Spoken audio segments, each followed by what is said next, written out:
Welcome back. Well, the Green Bay Packers and quarterback Aaron Rodgers will be back for another season, he announced via Twitter today. Let's break it down with Yahoo Finance's sports reporter Josh Schafer. Josh, what are the details of Rodgers' decision? Yeah, Rochelle. So Aaron Rodgers announced earlier this afternoon that he's going to be back for another season with the Green Bay Packers. This comes after he had sort of contemplated retirement pretty openly, and we weren't sure if he was going to play again in the NFL.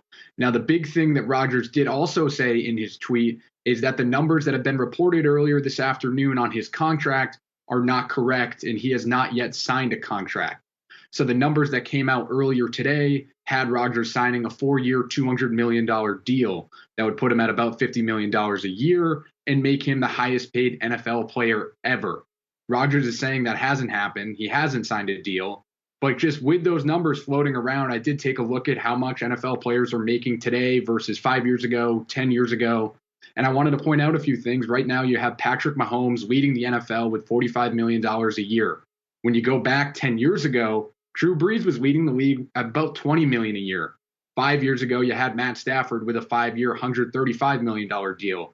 So these players now, Mahomes at $45 million, are making almost double what they used to make. And I think the fact that Rodgers' number was even floated out at $50 million annually, and we all sort of immediately took that as fact, proves that the NFL business is booming. We've seen it with the other things that we cover here at Yahoo Finance, with the increased viewership, the crowds are back, all those types of things. It seems like the money is really continuing to flow into the league, and the league's growing.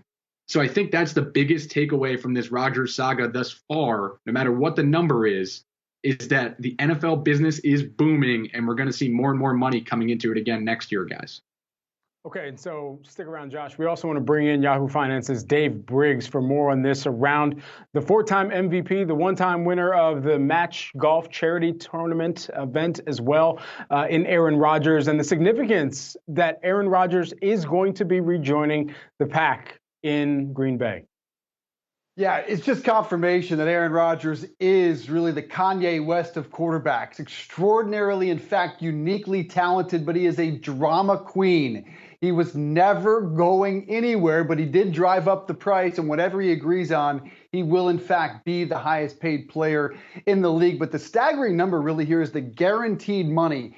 Even NFL quarterbacks used to get around 10% of a contract guaranteed. You used to see a 20, 30, 40, maybe even a $50 million guarantee. But according to the numbers out from Adam Schefter, $153 million are guaranteed in this deal. That is extraordinary. It tells you how business has changed in this league. A lot of it is front-loaded, so even if he doesn't play all 4 years, he'll make the bulk of that money early. So it's a huge signing. It'll allow them to lock up Devontae Adams with their franchise tag, one of the best wide receivers in the league. But can the Packers beat the San Francisco 49ers and Kyle Shanahan? It still is presently constituted. The answer is no.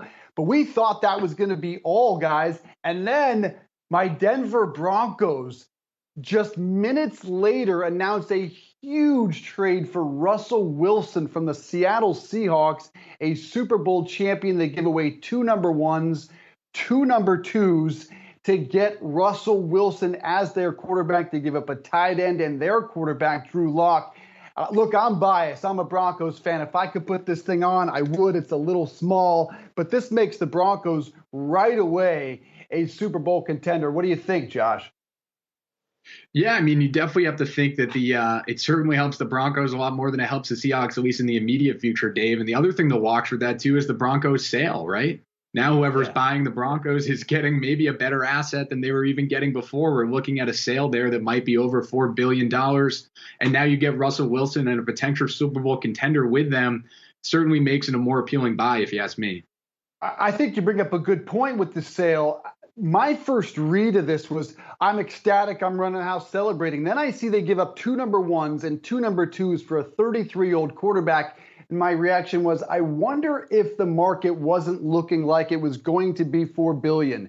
I wonder if it was well below what they expected, because this is mortgaging your future.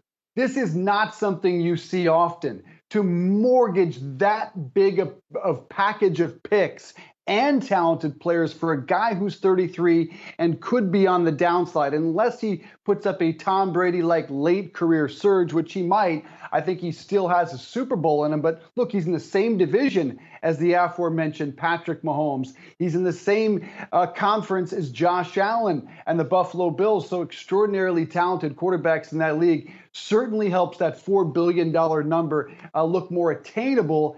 And also what's friendly here is you talk about quarterbacks making $50 million. Well, Russell Wilson's on contract for 2 more years at a, well, now cheap $41 million for the Broncos over 2 years. All right, well, the 12th man in Seattle going to be missing somebody who they've relied on for many seasons now and got them a Super Bowl, of course. Great to have this conversation with both of you, Josh Schafer, Yahoo Finance's own, as well as Yahoo Finance's own Dave Briggs.